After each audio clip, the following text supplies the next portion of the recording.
Other news now, Washington is still abuzz this morning from the diplomatic shocker. U.S. Ambassador to the United Nations, Susan Rice, taking herself out of the running. She will not succeed Secretary of State Hillary Clinton. She explained this in a letter to President Obama. She said the confirmation process would be lengthy, disruptive, and costly to you and to our most pressing national and international priorities. That trade-off is simply not worth it to our country, she says. Foreign Affairs reporter Elise Labott is in Washington with the latest. Elise, and Susan Rice is going to meet with the president today. She's going to meet with the president today, John. She spoke to him yesterday, I'm told, before she sent that letter. Obviously, a very disappointing day for Susan Rice.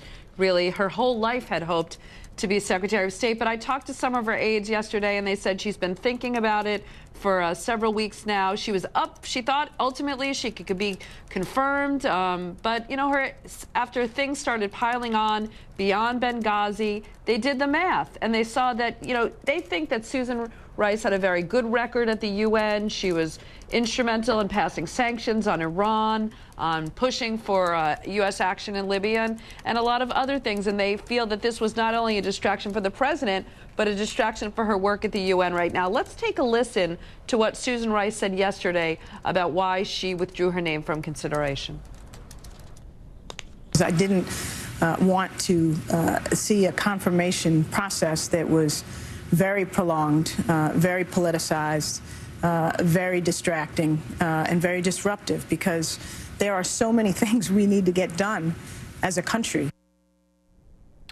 And John, the president said, and Rice's aide said, that she will go back to the UN. She will continue her work. There's a lot going on, as you know, not just on Syria, the ongoing crisis there, but efforts to get some sanctions against North Korea and a lot of other hotspots, John. That's right. And they've all made clear at the White House that she has a role moving forward, maybe one day as National Security Advisor and someday possibly as a Secretary of State down the line. As for who will be the next Secretary of State, that pick could come in days, and there seems to be a short list of essentially one person right now.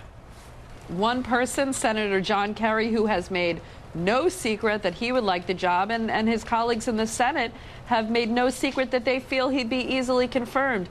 You remember that as this has been going on with Susan Rice, a lot of senators had floated John Kerry's name as a suitable candidate.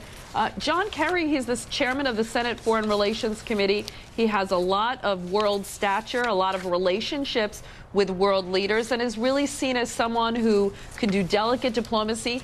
Currently, he has in the many years of the Obama administration been going out as a kind of quasi-envoy on areas in Afghanistan, Pakistan, Syria at one point. So certainly he has the chops for the job, and over the next couple of days we could see a nomination.